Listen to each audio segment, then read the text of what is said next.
So we are back with the second round of the Big Thursday Night Modern. I'm here with Wölfler. Yeah, and I'm joined by Michi on my right here. And we see Martin Borgmann and Christian Gregoritsch. And Martin to the left here is on 5-color humans. And Christian on the right here, he's on blue-red gift storm, a fetchless version at that. What do you think of those decks?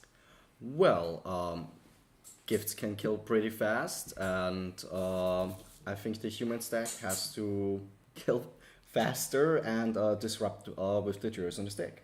I think the most interesting thing about this matchup is that game 1 here, a copy of Meddling Mage on Grapeshot is just GG immediately, which kind of changes the dynamic quite hard because you have one card that just spells game over here. What we can see is there is in the Storm list, there is not a single answer except for Grapeshot to resolve Meddling Mage, and there is no way to win the game except for mediocre Baral Goblin Electromancer beatdown, which is not very realistic in this matchup. So I've also seen Storm lists with Lightning Bolt in the main. I actually talked to Christian after this match, and he said he was considering playing a singleton copy of Lightning Bolt in the main just to have a possible out to Meddling Mage in game 1, especially if the 5-color human stack picked up in popularity more. Ah, okay, so we have kind of the horror matchup for him here. It's not a horror matchup because otherwise this is traditionally the matchup that Storm plays on. Traditionally those creature decks are very great matchups, but the 5-color human stack now has access to the 4 kites freebooters and the 4 meddling mages, and those meddling mages are just so good. Other than that, the Storm deck is just faster at winning. So we'll see. It's mostly does he draw meddling mage or does he not? So does Martin play 4 Meddling Mage in the main deck? Yeah, he's playing 4 copies of meddling mage and 4 copies of freebooter.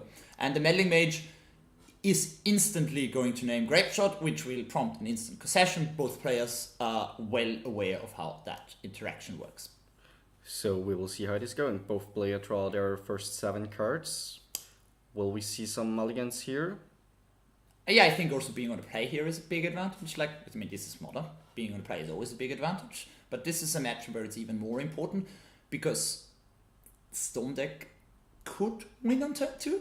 Which is very, very, very, very unlikely, but on the play it could win before Meddling Mage came down, which is incredibly unlikely. Can't do the maths, but it's possible, but unlikely. So we see mulligan from Martin here. Think he had like 3 mages in his hand, which bounce creatures, and... Wow. 3 Refractor Mages, yeah. Yes. Refractor Mage is actually not that awful here. But you don't want to have 3 copies. But the first copy can be a pretty big tempo advantage against the Barals and the Goblin Electromancers. But you really don't want to draw more than that first copy. No, Kitesail Freeboot or Meddling Mage are much better. And other than that, just getting a champion down and beating down hard. Also, Thalia is huge. Thalia is huge against Storm. You can win through a Thalia, but game 1 it's not easy. And it mostly means you have to expend the Grapeshot to just kill the Thalia, because going off through the Thalia on the board all the way is not very easy. Okay, so we see a Steam Vents from Christian, and I think followed up by Serum Visions. Serum Visions draws a card, and then has Cry 2. Interesting here is that he plays the fetchless version of the build, which has the advantage that your Cries are permanent, except if you cast Gifts and Givens, but that means it's stronger. You have a little bit less color consistency. Your Blood Moons in the sideboard get a little bit worse, but generally it is worth noting that when he scries a card to the bottom, it will stay at the bottom, and you also have to play with that in mind. So both cards get scryed to the bottom, and Martin starts with a Ether Vial. Which is also actually nice in this matchup. Does Christian play Remand? Yes, Christian plays 3 copies of Remand, which are kind of a split card. You remand your own Grapeshots sometimes in some matchups a lot more than you remand your opponent's spells. But yeah, the Ether Vial nicely plays around remanding against the possible threat of remand on Martin's spells. So Martin has no second land drop. End of turn on Christian's... No, Christian was missing a second land drop. Two. He went to discarded the Goblin Electromancer to hand Meddling Mage. size.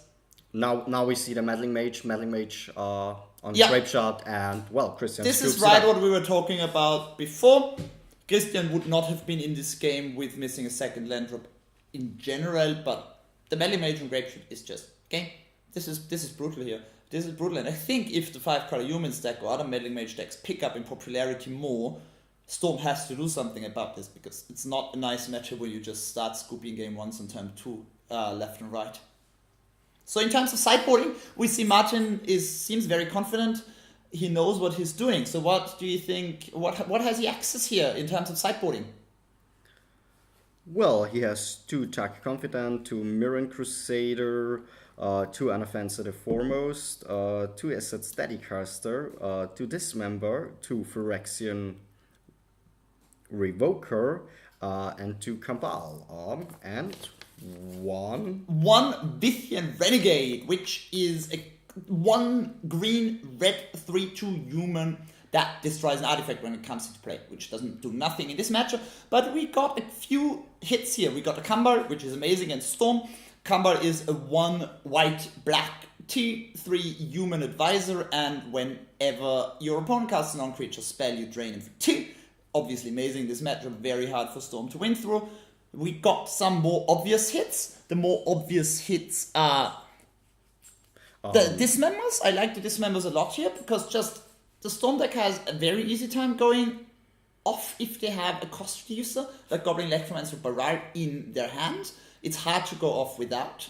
What do you think of the other things? Is it Steadycaster against the possible Empty the Warrens plan from the sideboard? Yes, Perfectly. no, maybe? Yes, I would say so. Because an early Empty the Warrens can win the battle more sooner than later, and Is it Steadycaster is the perfect answer to that. So shutting down one win option with Is it Steadycaster is pretty nice, and shutting down the other one with another Meddling Mage, amazing, I would say. I agree here, because Empty the Warrens comes in most matchups, but its efficiency depends strongly on the matchup, and I think it's the strongest here in these creature mirrors, simply because your Goblin tokens are going to do a lot more work. On Christian's side here, he has got access to 2 copies of Blood Moon, 2 copies of Dispel, 2 Shattering Sprees, 3 Bolts, 3 pieces of the puzzle, 2 Empty the Warrens, and a Dismember in the sideboard.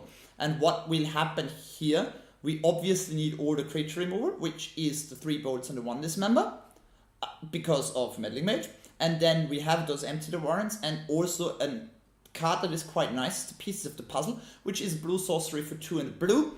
And you look at the top 5 cards and you get to tutor for 2 instants of sorceries from that. So it's a mix of a tutor effect and card advantage. This is something that is kind of dependent on the context. It might be too slow in this matchup, it might be worth it. Not sure about that one, but those creature removers and the empties are surely coming in. So Piece of the Puzzle, put the cards into the graveyard, or? It puts the other cards in the graveyard. It's very good. Just cost 3. The opportunity cost is there, but the effect is good. Mostly, you want to have that against discard-heavy decks, which Martins is not quite, but you got those 4 freebooters. But generally, this is the card you want in your control matchups, in your Grixis Death Shadow, Jund Death Shadow, traditional Junk matchups. This is where you want to have 3 or 4 copies of Pieces of the Puzzle, because it lets you recover from discard really well. Do you think the Blood Moon will come in? This is an interesting question here. I would not board it in on the draw. I would board it in on the play. The presence, we have a 5-color deck here. The 5-color deck gets wrecked by Blood Moon hard, but at the same time it has 4 Vials and 4 Noble Hierarchs, and you can't interact with those that well. So I like Blood Moon in this matchup more if you have more ways of interacting with the Vials or with the Dorks. But if you played, the thing about the Storm deck is you can play the Blood Moon turn 2. What do we have to remember here? Christian's on fetchless version. He only has 4 basic islands. He does not have any fetches. So the Blood Moon can screw him hard as well. So I'm not sure about it. The fetch version normally plays at least twice as many virtual basic islands, which means the Blood Moon is going to bite your own hand way less than it would do in the fetchless version. Yes, you're right on that, I would guess. So they finished shuffling, and they're just cutting their decks, and they're drawing into the first second 7 cards. Sorry, their first game was always so quick. So yeah, we will have Christian to play here. He's hopefully hoping not to encounter any Meddling Mages at inopportune moments of time here, like that one before, that prompted him to scoop up his cards immediately. Yeah, well, but now he should have Lightning Bolts in the main deck, or? He will have 4 ways, but just 4 ways in his deck to get rid of the Meddling Mages. Yeah, he will have those. But a lot of card draw, like Serum Visions. Exactly. This Storm list here plays a full 12 cantrips, 4 opts, 4 Serum Visions, and 4 Sleight of Hands. We might see one of those right now of this untapped Steam Vents here. Yes. And it is Serum Visions. Yes. Yeah, it's Serum Visions again, same thing as last time. Serum Visions is a lot better in this fetchless version again, because your Scry gets permanent. So if you put 2 cards that you don't like at the bottom, they stay there, you will not see them again. Which also means it's kind of interesting with when you play gifts and when not, but you just play gifts all the time, mostly. So both cards went to the bottom. Martin's turn. Yeah, it starts with the Champion of the Parish here, which is pretty much the best turn 1 play you can have in these matchups because it is the fastest clock. Yes. But he really wants to have an interactive 2, which includes the 4 Thalias, the 4 Freebooters, or the 4 Meddling Mages. That would be perfect for him. And I just saw a Freebooter in his hand. Nice. So second land drop from Christian. Yeah, a Shivan Reef. This fetchless version plays 4 Shivan Reefs as well, to get enough access to both colors, and a copy of Baral. First Baral is down. So we will see what Martin will do right now. Will he play the Freebooter or will he just wait and bump? He needs to interact here, that's the thing. Yes. Getting the Storm player getting to untap with Baral on turn 3 is game over in about 3/4 of the games, but we see a Dismember being cast here, 4 life paid, Baral down. This is, I agree here, because playing the Freebooter is risky. Yes. There's a high chance that you're still dead with the Freebooter. I'm not sure how high it is, but it's there. Just dismembering here means you shorten your clock, you can play the Freebooter next turn, you will still get a target, but you will make sure that you're not dying here, and also if there's no second cost reducer here, you have a long-term advantage. Christian drew a sleight of hand for this turn, and he's going to play it. So he will look at the top 2 cards and put one of them into his hand and the other on bottom of his library. So he's deciding which one he will take. Well, it can be quite difficult. His hand, yes. Yes, can be quite difficult. Maybe he's already thinking about a Freebooter or a Meddling Mage in his opponent's hand, but I think I saw a Lightning Bolt in his hand, and he has another land drop. I think it was a Steam Vents. Okay, so he's covered here right now. He just wants to figure out how he sculpts his game to set up a win on turn 3 or turn 4. I think a second cost reducer needs to be involved in that. So if he does not have access to one right now, he might just be digging for another copy of Baral or one of his Electromancers. He's playing 4 Barals, 3 Electromancers. Some lists play 4 Electromancers. What do you think of that? Well, it depends on the metagame. If there's a lot of creature removal or more creature removal, I will play all of them. Because they usually tend to die quite easily. I agree here. I think it's that this is a meta question. I think 3 is more common right now, simply because you don't want to draw too many of those effects. Yes. They're not winning you the game, they're just facilitating the win here. This is true. And if you get stuck with too many in the combo pieces, you just lose to a fast start from the opponent. So the Serum Visions is still resolving? Yes, Serum Visions is still resolving. I think he scried both cards to the bottom, or did you see it? The second card definitely went to the bottom. I'm not sure, I have to admit here, if the first also went to the bottom, but we see a Thalia here, which is perfect. Thalia is even stronger than Freebooter in his matchup, not as game-breaking as Meddling Mage, but it makes all the Storm spells cost 2. Putting a counter on the Champion of Parish, and attacking Christian for 2 damage. Starting a clock. No third land drop here though, but we just got those 2 caverns, and Martin seems to have 2 cards left in hand, drawing a third one. And Christian just passed the turn here. Doing nothing on his turn. So a Freebooter from Martin, and... Let's see what Christian is working with, or if he has a response here. Yeah, maybe opt-in response, or... I'm a big fan of the ritual into gifts if he has it. This is an underrated play here. And I think we might see this. No, we see the Bolt on Thalian response. Okay. We couldn't actually see a ritual into gift because there's a Thalian play. Sorry, the Thalia was in play, sorry. Without Thalian play, the turn 3 ritual into gifts is quite often a good play, and it's often what separates semi-good Storm players from really good Storm players. I've heard that. Some people say that the really good Storm players make this play a lot more often, because it is kind of card disadvantage, but the gifts and the card selection it provides is so strong that it's often worth it. And we see 2 copies of pieces of the puzzle, a Paretic Ritual and a Desperate Ritual here. So kind of a redundant hand, 2 of each effect. Yes. And what card did get taken here? Gifts Ungiven. gifts that get taken, so sure. So this is annoying here because this gift would be very important. One bolt down, so he has to find another creature remover to get access to gifts again, or find another gift. Maybe the Serum Visions will help with that. So what do you think? He's playing the Serum Visions here instead of the pieces of the puzzle. So if he does not hit the land drop with the one card of the Serum Visions, or he hit it with his draw for the turn, he's not going to be able to play the pieces here. So that, to me, indicates that he probably drew the third land. Otherwise, I would have probably just played the pieces. Yeah, but I'm not completely sure about that. He's also down to 11 life. Yes, we currently see one land on top. The land goes to the bottom, and sadly I couldn't see the other card, which stays on top. I will probably. Yeah, we'll definitely. Yeah, So, this is the land. He drew the land for the turn, yes. which means he does not need another land, especially because he has access to more cards. No, he wants to dig, I think, with pieces of puzzle. Which means he would have to go to 9, Yes. which means he would be on virtual 6, 5 with another human. So this is getting low. But I think he has to do this, but he probably has to set up a win or find some interaction next turn at least, because he's going to be dead in 2 turns down the line from here. So we will see what he will get. Looking at the top 5 cards. He's revealing. We see a copy of Noxious Revival, a copy of Gifts Ungiven, a copy of Empty the Warrens, and 2 lands. So here he can set up a big empty next turn with those 2 rituals he had. I would definitely take the empty here. Noxious Revival could get back that bolt in your upkeep even. Yes. So you can draw that next turn, so that's probably also good. But the question is, I think it might be better to just go for the gifts here, because the best thing the Revival can do right now, except for being a backup insurance against Meddling Mage and something, is just get back the gifts by killing the Freebooter and getting the bolt. I don't see any other targets. There's also the Baral in the graveyard. So you, with the Revival, he's okay. So you can also get back the Baral. Getting back the Baral means you have the Ghost Reducer. You might be able to go off with the Cost Reducer next turn, especially if you hit a 5th land drop. Play the Cost Reducer for 2, and then you have 2 riches and the gift, so you can probably just win immediately here. Yes, this might be true, but we will see what will happen. Maybe Martin can still interrupt this. Exactly. This is support Martin still got a turn. Otherwise, Christian would be very happy if he got turned happy. Yes, big 2 cards from Christian's side. Now Martin has to do something against it. And I see another Kitesail Freebooter in his hand.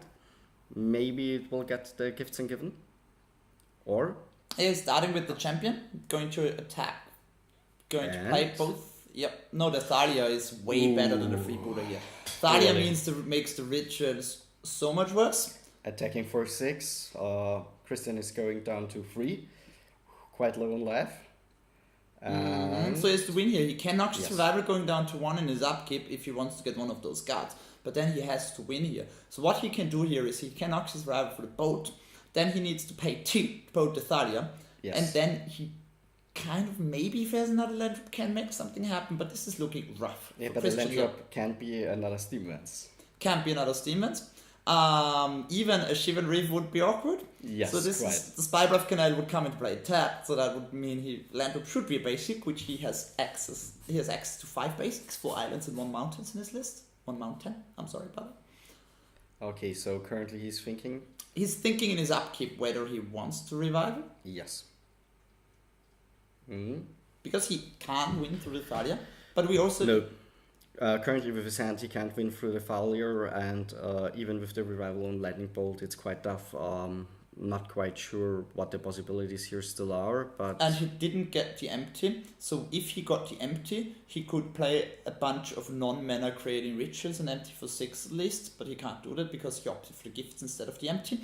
Well, but also that would not be a long-term winning plan. No, not really, because the ritual cost 3 and gives you 3 mana, so...